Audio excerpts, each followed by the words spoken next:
Part 2, Shalom, Shalom, Yashrala Yahawada. Shalom, Shalom, Yashrala Yahawada, which means peace, or it can be used as a term of endearment or to say hello as well, but it means peace. Shalom, peace.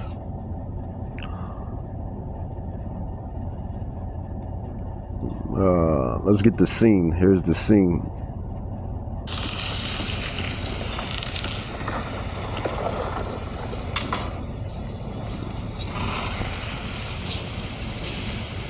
I imagine that right now you're feeling a bit like Alice, tumbling down the rabbit hole. You could say that. I can see it in your eyes. You have the look of a man who accepts what he sees because he is expecting to wake up. Ironically, this is not far from the truth. Do you believe in fate, Neo? No, Why not? because I don't like the idea that I'm not in control of my life. I know exactly what you mean.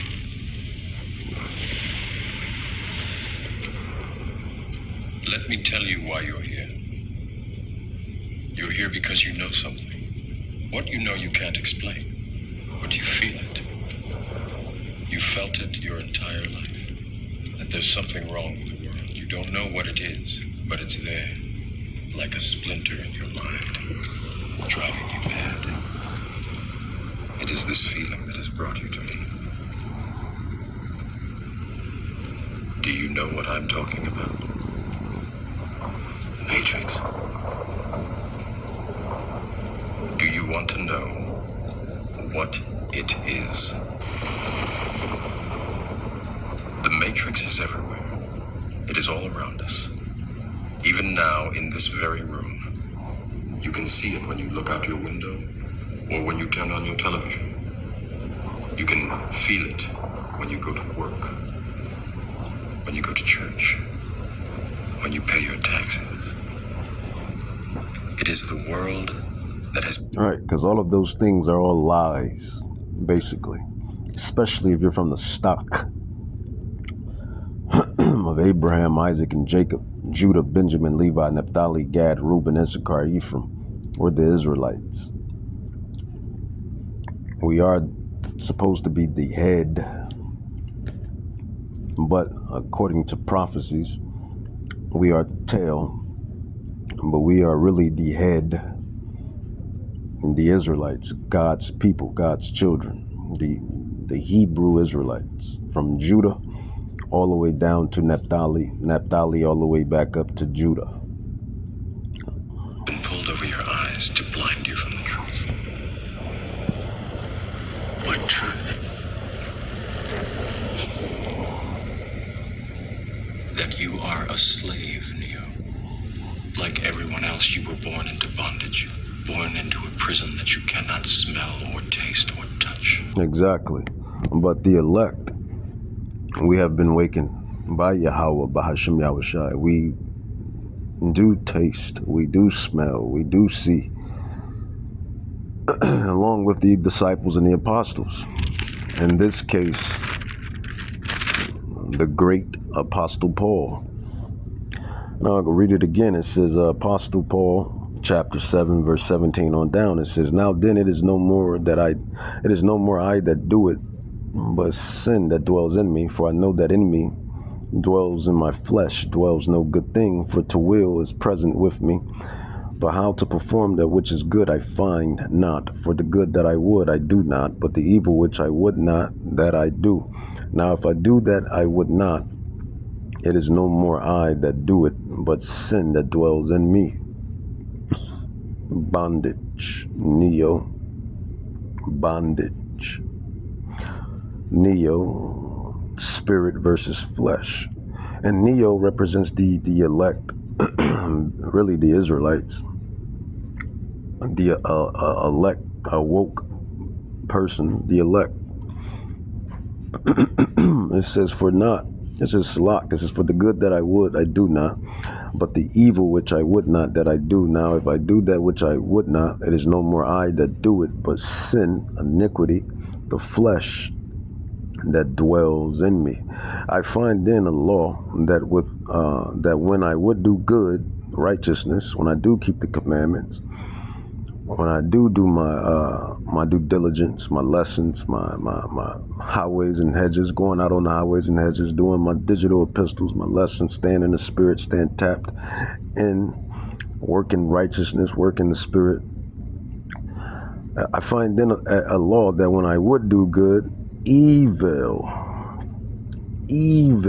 wickedness is present with me. And that is the flesh. That is the lust of the world. That is the lust of the eyes. That is the pride of life. That is the iniquities. That is the temptations. It says, for I delight in the law of Yahweh after the inward man, which is the spirit. It says, but I see another law in my members, warring against the law of my mind and bringing me into captivity. Captivity. And this is what, Morpheus is explaining to Neo, which Morpheus is like Yahweh, a God figure, or a Hamashiach figure, a Christ figure. Y'all like to call him that, right? Hamashiach figure or God figure, and Neo is the elect, the remnant, the one that has been chosen to be awakened, and that is us. We are the Neos. We are the 144,000, Yahweh willing. We are the remnant. We are the election, the elect, predestinated. I mean, even just think about it. And you men out there that understand this truth and knowledge, and you women, but you were predestinated to understand everything that you know this far. Think about that. You were predestined to know everything that you know this far. If you're this far in the game, you were predestined to know everything that you know this far. So that's still quite interesting. That's still quite special within itself, right? Because there's how many people in the world? There's like 8 billion people in the world. There's 8 billion people in the world. Of course, most of those maybe I would say are Gentile nations, heathen nations. But even out of the Israelite nations, or out of the Israelites, it's only 144,000 and the 1/3, the rest of the 1/3. So even if you know what you know, even to know what you know this far is still spectacular within itself. Now you just have to push it forward, right? You just have to make your calling and election sure. You have to get those tickets in your hand, so to speak. You have to be the first round draft pick, so to speak, to get caught up, taken up in those chariots because of the coming destruction that's coming upon Babylon via the intercontinental ballistic missiles, World War III, and the chariot laser fire of the chariots. So it's all of these prophecies that the elect man and woman would know. But I digress. Like everyone else, you were born into bondage, born into a prison that you cannot smell or taste or touch. A prison for your mind.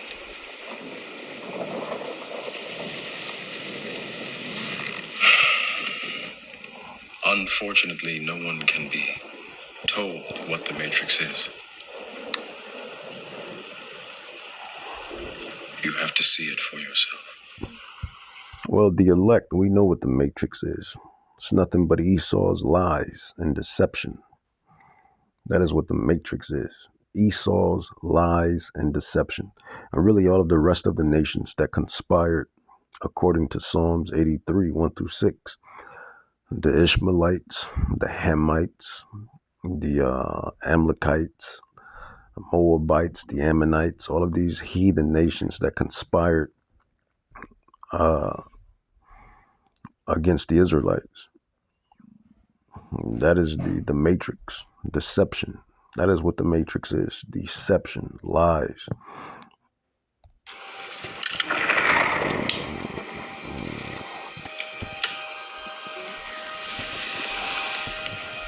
This is your last chance.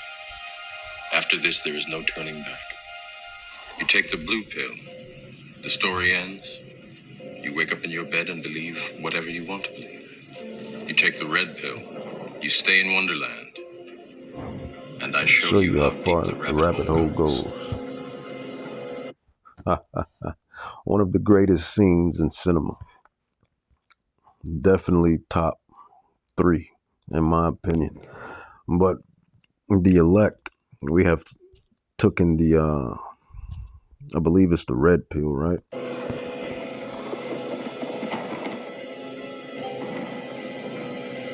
I forget. Let's see. It's the red pill. Remember, all I'm offering is the truth. Nothing more. Nothing less. Yeah, so it's the red pill. So it's the red pill. And that's the pill the elect has taken, the remnant has taken. The straight gate, which comes with a lot, right? Tells you eat the whole roll. The prophecy says eat the whole roll, the bitter and the sweet. And that's what these predestinated souls were ordained to do anyway. When you go into the elect, and you hear many brothers go into the elect, you even heard me go into the elect multiple times on multiple occasions.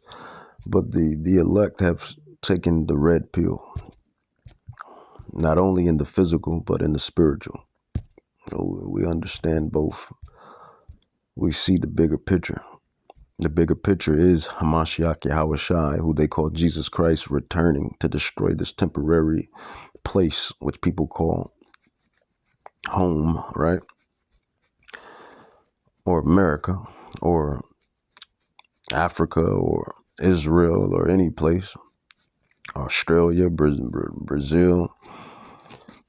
This kingdom, Yahushua is coming to eradicate this kingdom, and he's going to establish his kingdom, according to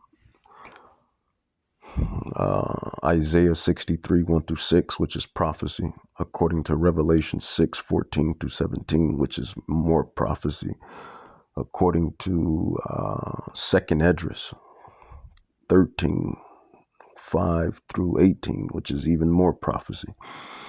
That is the bigger picture, and only the elect and the remnant, the 1/3, is going to get caught up, taken up into these UFOs. And I know it sounds weird and crazy now, but just wait on it. And that is the bigger picture. That is the reward at hand. All right, so let's continue reading Romans chapter 8. It says, I thank Yahweh through Yahushai HaMashiach, our King.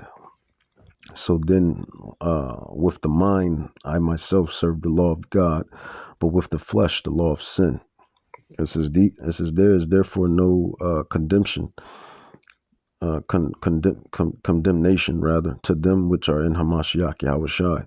It says who walk not after the flesh, and this is what this world teaches. Your flesh, dwell in your flesh, do the things that make you feel great, right? Good, great, that pleases you. The lust of the world, the pride of life, yada yada, blaza blaza, right? And when you do those things, you're embarking on death, because that is what it is to live in the flesh. It is basically death. That is the end result. It says, there is therefore now no condemnation to them which are in Hamashiach Yahushai, who walk not after the flesh, but after the Spirit. It says, for the law of the Spirit is of life, and Hamashiach Yahushai have made me free from the law of sin and death. It says, for what the law could not do, and that it was weak through the flesh. Yeah, we couldn't keep the Mosaic law because of the flesh. You know, our ancestors, man, right before they would do wickedness, they would already find a unblemished bull or goat or whatever to have it already, you know, set up before they committed the sin, the iniquities. We could not keep the Mosaic law. Slock. Couldn't keep the Mosaic law to the best of our abilities. And just like now, we can't keep it all the way to the best of our ability. That's why we need a Mashiach Yahushai, his blood, his grace. We need a mediator.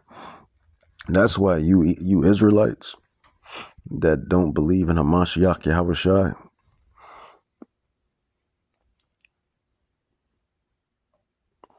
y'all are walking dead.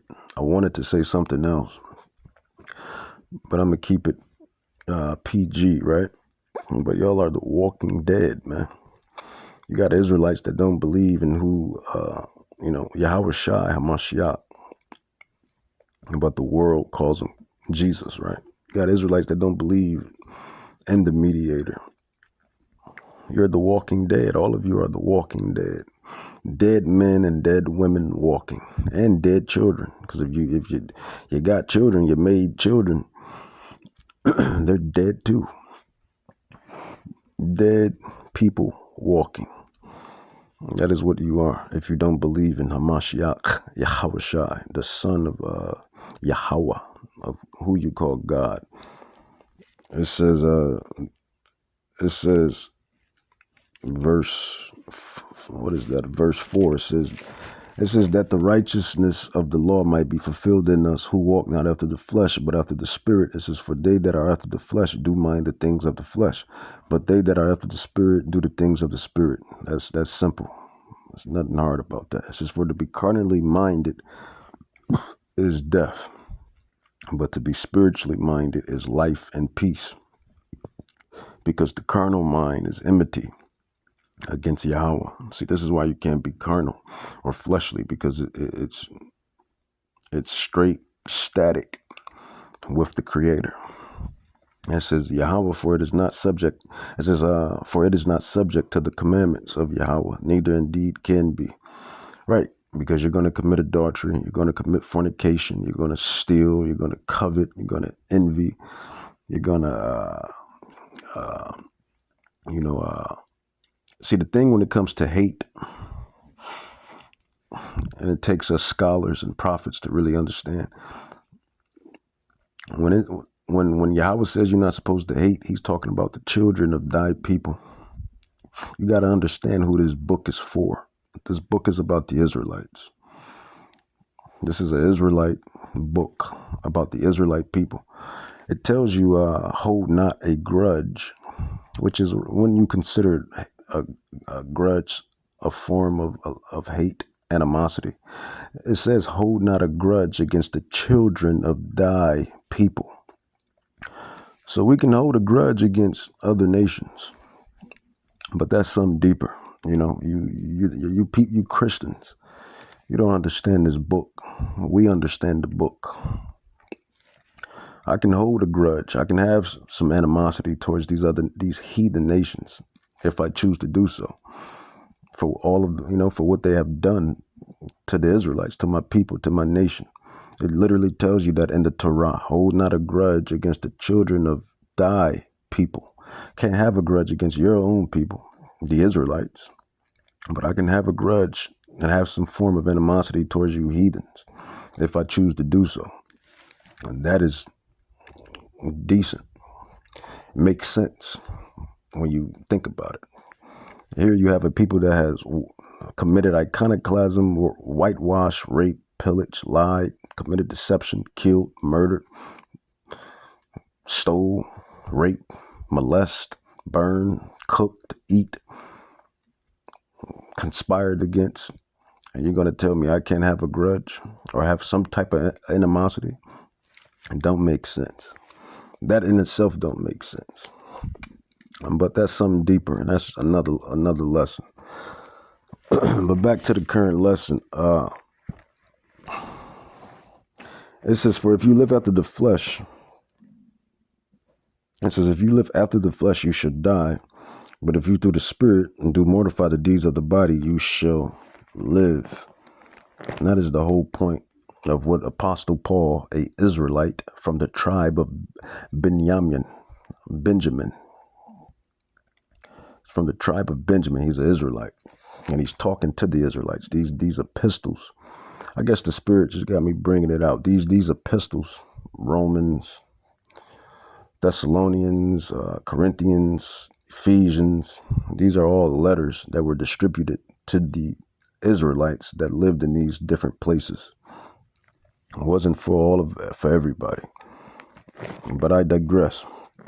It says, for as many as are led by the Spirit of Yahweh, they are the sons of Yahweh. It says, for you have not received the spirit of bondage again to fear, but you have received the spirit of adoption, whereby we cry, Abba, Father.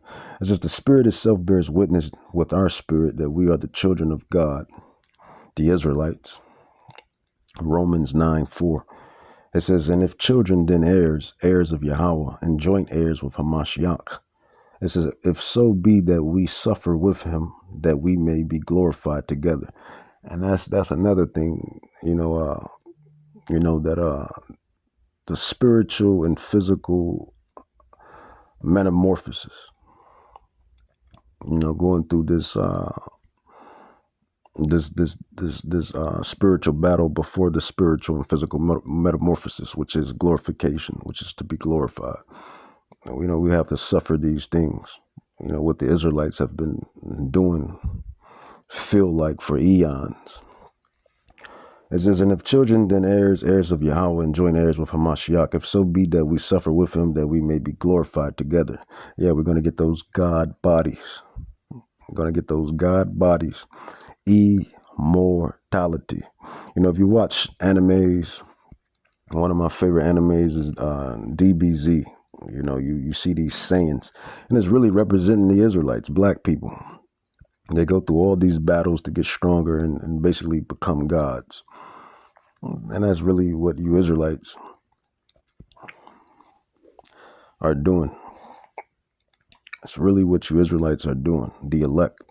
It says, for I reckon that the suffering of this present time are not worthy to be compared with the glory which shall be revealed in us. For the earnest expectation of the creature waiteth for the manifestation of the sons of God.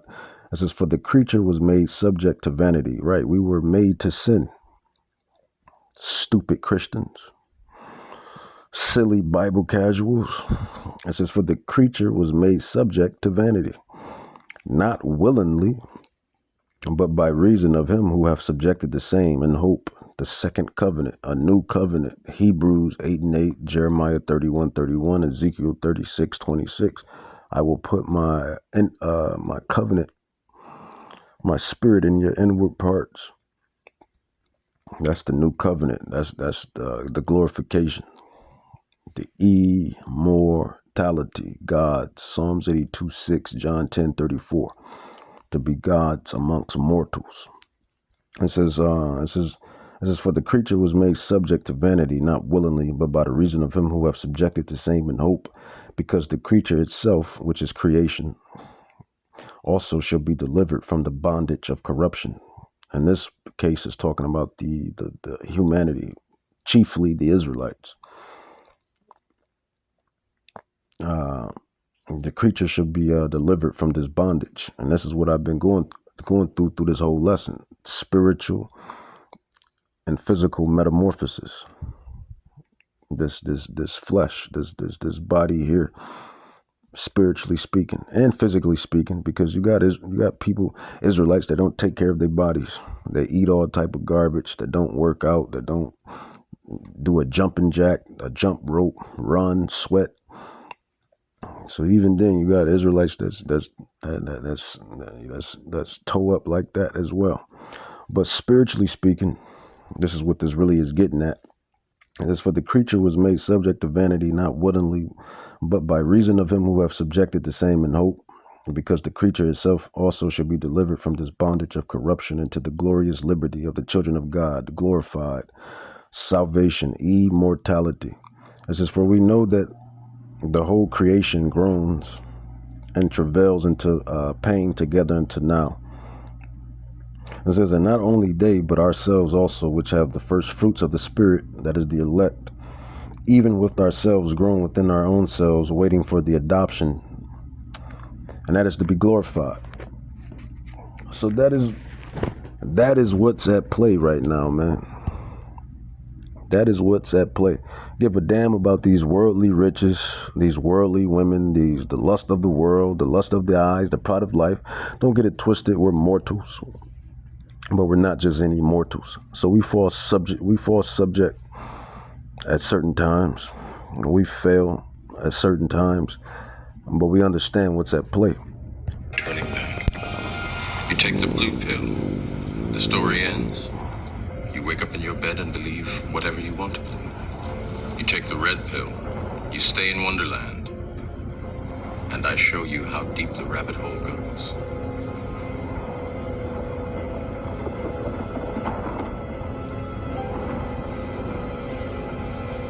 The elect, right? Remember, all I'm offering is the truth, nothing more. So that is the plight of this ministry. That is the plight of the elect, the remnant of the house of Judah, Benjamin, the kingdom of Judah and Benjamin, Levi, Naphtali, Gad, Reuben, Issachar, Ephraim, Zebulun, Naphtali, all of the tribes. Our plight is to have patience, to have the testimony of Yahushua Mashiach, patience, to fight the flesh, the lust of it, to the best of our ability, to do the work, to keep faith. I show you my faith by my works. Faith and works and faith go hand in hand. But it's to get the ultimate goal, which is salvation, and to be glorified, to be gods, in which we're already gods in our lowest state anyway. But 1 Corinthians 15:51-54, it says, listen, I tell you a mystery. We will not all sleep, that means die, but we shall all be changed in a flash, in the twinkling of an eye, at the last trumpet. For the trumpet will sound, the dead will be raised imperishable. This is the NIV. It says, and we will be changed, for the perishable, corruptible in KJV, must clothe itself with the imperishable, incorruptible, and the mortal with immortality. When the perishable has been clothed with the imperishable and the mortal with immortality, then the saying that is written will come true. Death has been swallowed up in victory. Now let's see what you want to say about it. It says this passage is powerful. It's about a transformation. Remember what this lesson. Remember what I call this lesson: a spiritual and physical metamorphosis. A spiritual and physical metamorphosis. A spiritual and physical metamorphosis. That is what the elect, Yahweh willing, I be part of that number. Yahweh willing, the men that cry and sigh through these digital epistles on the highways and hedges. Lord, Yahweh, Bahashim Yahushua, Yahweh, Abba, Yahweh. We be those men. We be a part of that number. It says this passage is powerful. It's about transformation, metamorphosis, resurrection, and ultimate victory over sin, which is death. It says death, but I said sin. because that's what it is. It's sin. Sin is death. Death is sin. It's often interpreted as describing the moment of change at the end times.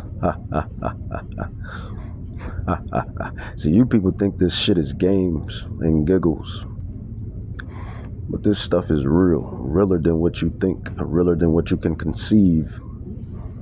And these devils, they understand and know this. They know the elect. They know about the elect, the remnant, the chosen ones. They know the X-Men. It says will be revealed,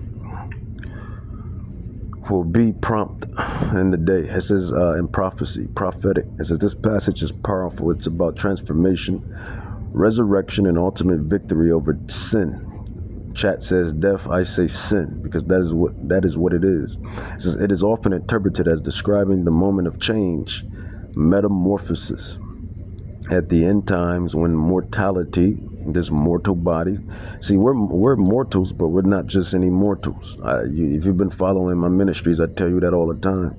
We're mortals, but we're not just any mortals. I tell you that all the time. I'm a mortal, but I'm not just any old mortal. Clearly, I'm not just any old mortal. That's just when mortality gives way to immortality. Immortality. 1 Thessalonians 4:16-17. It says, for Yahushua, HaMashiach himself will come down from heaven with a loud command, with the voice of the archangel, with the trumpet call of Yahweh, and the dead in Hamashiach will rise first. After that, we who are still alive, Yahweh willing, when Jacob's trouble and the great tribulation, when all of this stuff is going on, Yahweh willing, we be protected and guided by the angels and spiritual power. We will fulfill that prophecy. It says, and after that, we who are still alive and are left will be caught up, taken up, caught up together with them in the clouds. Those clouds represents the chariots to meet the King, Yahushua, in the air. And so will we be with the King forever. More. It says this passage, this scroll, this prophecy, really is often connected with the idea of the rapture and being caught up. The Bible says taken up and caught up. It doesn't speak of a rapture. It says a moment of reunion and resurrection and being gathered to be with the King. And where are we going to be gathered when we get caught up in the clouds? Where, some of the elders the elder Tahar, he believe is going to be in the mega spaceship and the mega chariot.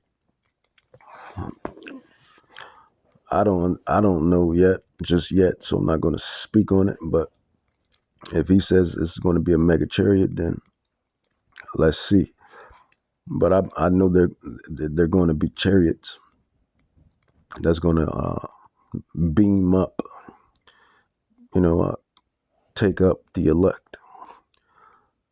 It says this passage is often connected with the idea of the rapture, being caught up. Salachia. It says a moment of reunion, resurrection, and being gathered to be with the King, Hamashiach Yahushua. It says sudden transformation, resurrection of the dead, believers, the faithful, being gathered, eternal life. What is eternal life? Immortality. It says with Yahweh Bahashem Yahushua. Let's jump down to Philippians 3:21, and they gave me all NIVs. Usually, I only like the King James. It says, "Who by the power that enables him to bring everything under his control, will transform our lowly bodies." And this is the bodies, the tabernacles that we dwell in now. You see, and that's spiritually speaking. But even then, you can go physically with it as well, because we're going to have bigger, stronger, longer bodies. Like, think of your best athlete, think of your favorite athlete or your best athlete, specifically NBA player. And that's how we're going to look. And the one that's coming to mind, the Spirit is bringing to mind, is LeBron James, right? Randy Moss, LeBron James, Calvin Johnson, or even to your boxer Bronner. You see how these guys are 6 plus, 200 and some plus. These are the type of tabernacles that we're gonna have. We're gonna be superhumans, gods amongst mortals. We're gonna be built like super athletes. And even in my lowest state, and my minor tabernacle, I'm still decently athletic. More so, I have more dexterity than anything. Like, great with my eyes and hand coordination and dexterity. But even then, in these little tabernacles that we dwell in, man, we still are like gods. Even in our lowest state, we still are like gods. I should add pretty strong too. I am pretty strong in this little tabernacle as well. Just imagine if I was 6'6" plus, 300 plus. But that's the whole point, man. It says, Philippians 3:21, it says, who by the power that enables him to bring everything under his control will transform our lowly body so that we will be like his glorious body. This verse ties beautifully with the ones you shared: transformation, power of Hamashiach. It says resemblance to him. And Hamashiach, it tells you in the prophecy, I believe that's in the Apocrypha, where it says that this man that was taller than all of the rest of the elect, this tall man was crowning the elect with crowns. So just picture that. And then picture the other prophecy where it says that Yahweh Shai, he says, I will not meet thee as a man. So he's coming as a god, as a lion on the prowl or in hunger. All metaphorical, allegorical, parabolic, but yet literal. It says, Philippians 3:21, it says, who should change our vile body that it may be fashioned like unto his glorious body, according to the working whereby he is able to even subdue all things unto himself. Vile body emphasizes our current mortal fallen condition. That's spiritually speaking. But even then, it goes into the physical. We're going to have, like I said, we're going to be built like the greatest athletes. We're going to be built like the greatest athletes. We're going to be gods, man. If you watch movies, Marvel, DC, animes, DBZ, Naruto, any animes you watch, that is how the elect and the rest of the elect is going to be. 1 John chapter 3, verse 2, it says, beloved, now are we the sons of God, which we are with the Israelites, but we're in our lowest state. It says, and it does not yet appear what we shall be, but we know that when he shall appear, who's the he? The he is Hamashiach, Yahweh Shai, shall appear with the angels, the chariots, the clouds, those UFOs that they can't explain, those UAPs that they can't fathom. Yahweh Shai is going to appear with all of those angels, angelic vehicles. It says, but we shall know that when he shall appear, we shall be like him, for we shall see him as he is. It says this verse brings it all together. And these devils know this. One of the brothers was going into a lesson where these damn Amalekites, they know that the return, they know that the sons of Jacob, the sons and daughters, but more so the sons, they know the sons of Jacob will be in captivity until Yahweh Shai returns. And these devils know this. As a matter of fact, let's see if I can pull it up. So we're not telling you nothing that's not the truth. It's all the truth. It's all the truth. It's all the truth. I'm going to be gods amongst mortals. Let's go Cover thee, right? And that mighty captivity on their and with ships, slaves, Israelites, man. And confirmed by scripture history. See, they know Judah. They know Judah came on slave ships, man. They know the so-called Negroes, you so-called African Americans. They know you are the Judites, Benjamites, and the Levites, the southern kingdom of Israel. And I wanted to grab that number that was up there. There we go, right there. 144,000. 144, Revelation 7:4. And I heard the number of them which were sealed, and there were sealed 144,000. You see it right there. And that is a special number.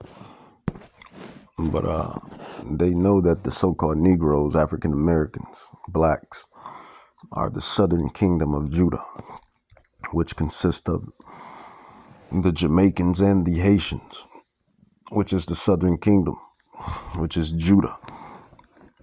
They got it written down in their texts, in their books, their artifacts, everything, man. They know who we are. They always knew who we were and who we are. That's why they're going to get double. When you know right from wrong and you still do wrong, don't you get a double ass whooping? Yeah. And that's what they're going to get. Double. Spirit.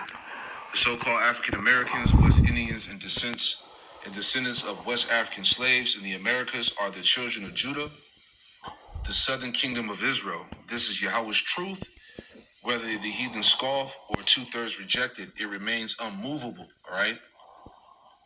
Okay, let's play this real quick before we go on here. All right.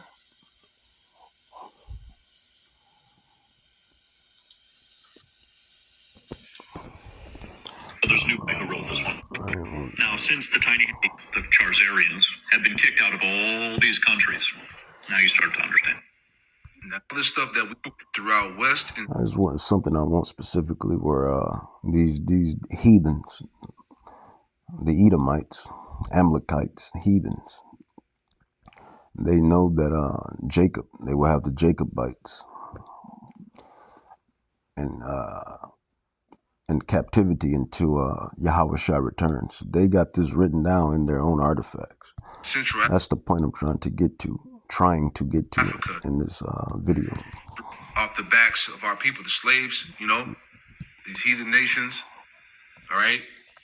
They made a lot of money, all right, from enslaving our people, all right? Going back, the term Gulf of the Jews described coastal Angolia where Israelites lived in exile. The Igbo and Ashanti peoples retain Hebrew customs, circumcision on the 8th day, kosher dietary laws, Sabbath observance, right? As I brought out, because I had lost the screenshot, but just pulling this up from the site that I screenshotted it from. It says medieval African maps written in the 17th century by the conquering Europeans, all right, the Edomites. When Europe took over Africa, they outlined the territory. And it was only prophecy. That's it. The only reason why these damn devils were able to conquer the Israelites was because of prophecy.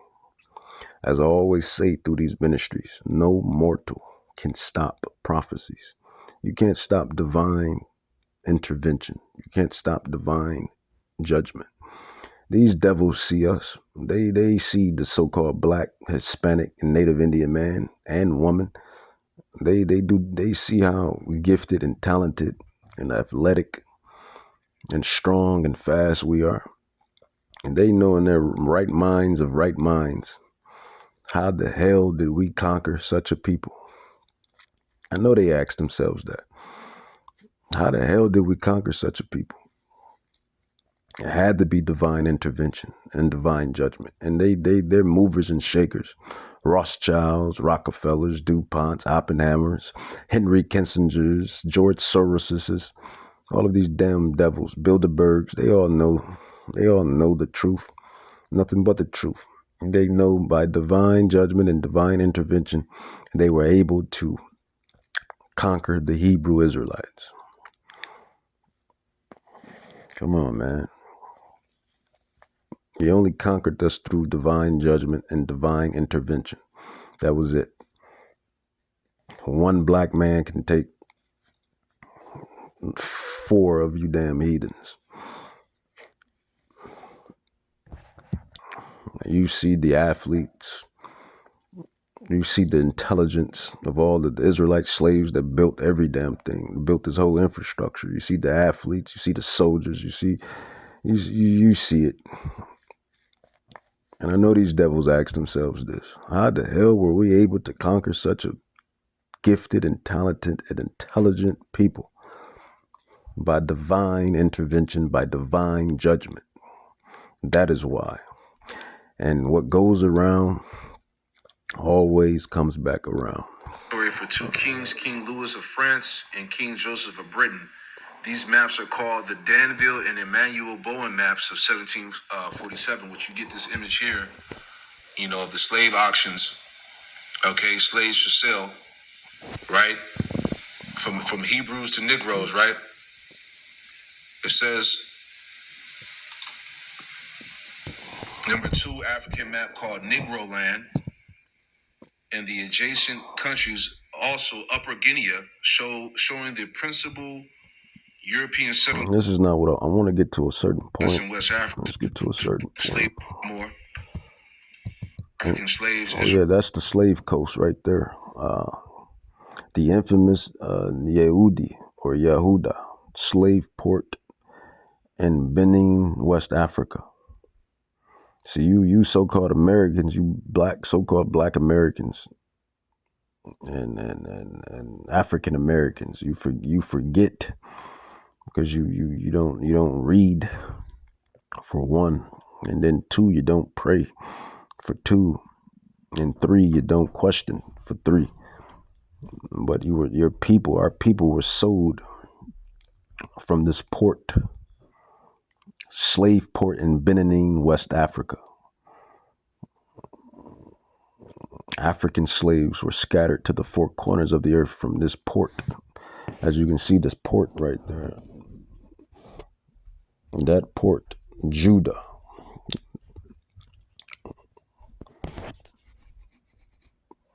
But I digress. Let's see if I can get to the point.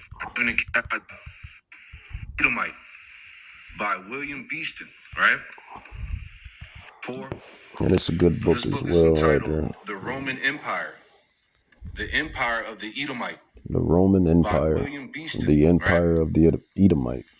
Originally published by William Beeston. This book is entitled The Roman Empire, the Empire of the Edomite. And then they rub this shit in your face. They tell you why you Negroes are so stupid. Because you Negroes don't read. And they say, you want to hide something from a nigga? Put it in the book. Because you niggas don't read. You're illiterate. Most of you niggas are illiterate. You don't want to read. For 1. By William Beeston, right? Originally published 1858. Check that out. Okay, the Roman Empire, the Empire of the Edomite. So let's go to the point I have it highlighted here. Yeah, that's the point right here. These devils know. So their own damn scholars know. Where's the part? It says, whence came the Romans may have been returned and even registered in writing before the birth of Yahushai, that the response proceeded neither from Greek nor Roman, but the despised JOO, that it has been preserved to us in the Jewish Targums that exist amidst the fables and impieties, the absurdities and the blasphemies of the Jewish Talmud, and that it may be comprehended in these 20 words. The Romans came from Esau. The Romans came from Esau. There you go. The Romans came from Esau. It was Edom. Italy is the Idumeans. Rome, the Basra of the Hebrew prophets, right? Mm-hmm. The descendants of Esau say that Jah's rabbins, the sworn enemies of the descendants of Jacob, even to the end of the world. Right? The scriptures say we would have war with Amalek from generation to generation. It says, the sworn enemies of the descendants of Jacob, even to the end of the world, were at first a small nation inhabiting Mount Seir and the adjacent country contiguous to the land of Canaan. They were easily confined within their own limits, so long as the Israelites enjoyed a great and formidable empire in Canaan. But after the powerful republic of the 12 tribes had been destroyed by the Assyrians and Babylonians, they wonderfully increased in numbers and in strength, extended their dominion in the west, subjugated Italy, founded Rome and the Roman Empire, and at length entirely overturned the Jaic state, the second temple being destroyed by Titus Vespasian. I just want the and point. Professing the religion of And Yahweh. that point is where it says, professing the religion of Jesus Christ, Yahweh Shah Mashiach, which they were the first of all nations to embrace. Here's the point. They hold Jacob in captivity until the Messiah ben David shall appear. See, these devils know that they will have the Israelites in captivity until the Hamashiach, Yahweh Shai, will appear.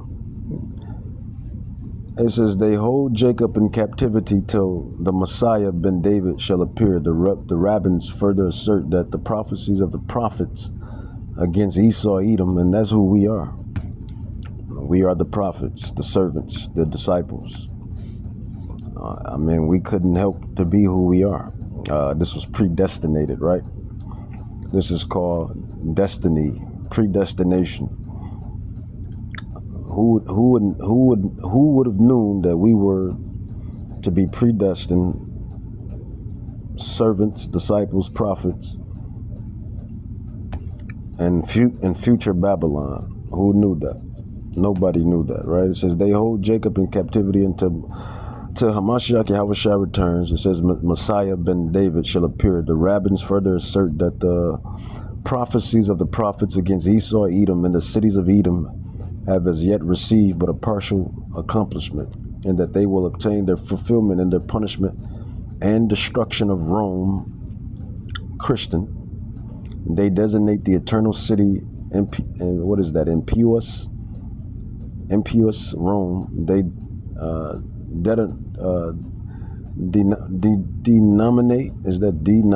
denominate her empire, the impious kingdom, and kingdom of impiety.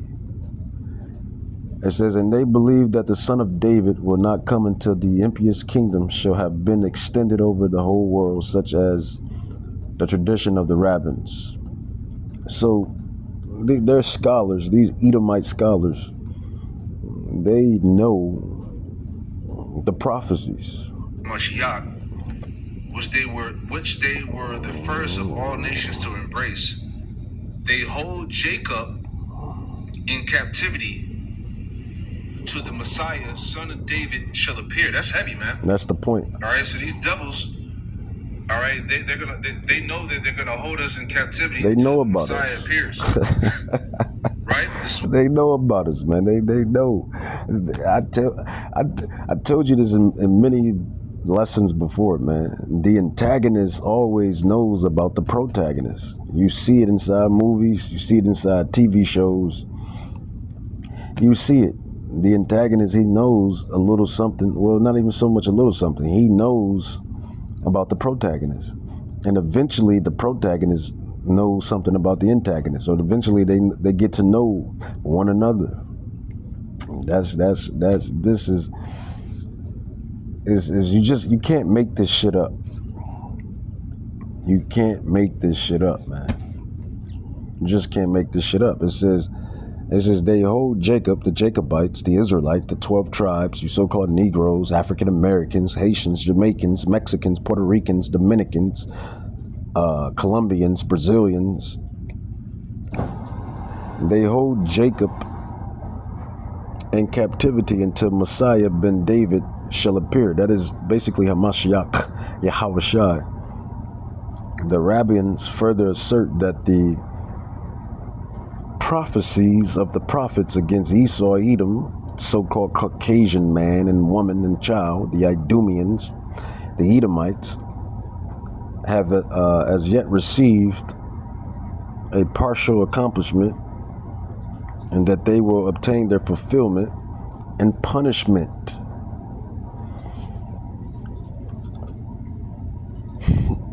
The Spirit had me go into this, but just to get back to what the topic was, man, the topic is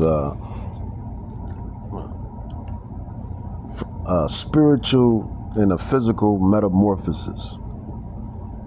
That is what the elect is waiting on. A spiritual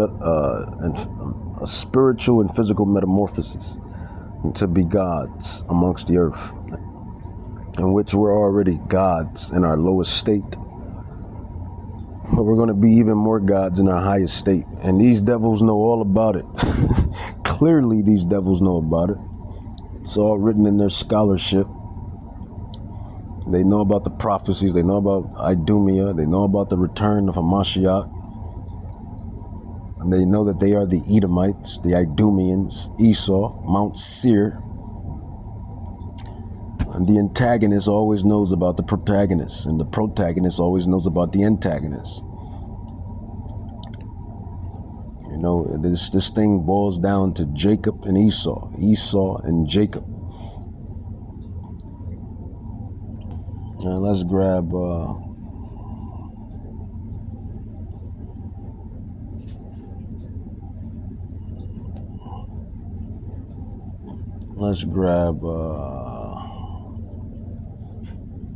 Second Esdras.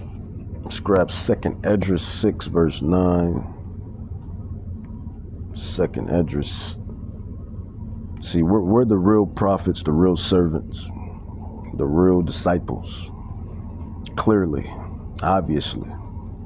And with that being said, that don't mean we're perfect, because I'm not perfect. That don't mean that brother in that visual is perfect. That don't mean the elders are perfect. That's the whole point of this lesson. Spiritual and physical metamorphosis. We're fighting to become perfect, perfection, glorified. We're fighting to become glorified, perfection, gods. That's the whole point. But you just can't make this stuff up. Second Esdras 6 verse 9, and I'll end it with this. It says, "For Esau is the end of the world," and that's what you see playing at play right now, with the World War III, with Iran, with Israel, with Russia, with China, with North Korea, with Pakistan, with Britain, with all of these nations. Is going to turn on the whore. With Trump, he's wanting to opt out of the UN and NATO and all of these prophecies. It says, "For Esau is the end of the world, and Jacob is the beginning of it that followeth." And that's what's happening right now. You see the tabernacles of David being built up through us, the servants, the disciples, the prophets, the scholars of the kingdom of Judah and the kingdom of Israel. And basically, through even more prophecy. No mortal can stop prophecy. No mortal can stop prophecy. No mortal can stop prophecy. So with that, I'm going to say, Kahalam La Yahweh, Bahashim, Yahushai, Bahashim, Rakak Kadash, and that is Hebrew, Paleo Hebrew tongue for glory and praises to Yahweh and Yahushai. And Abad Babal. Abad Babal. Abad Babal. Shalom, shalom.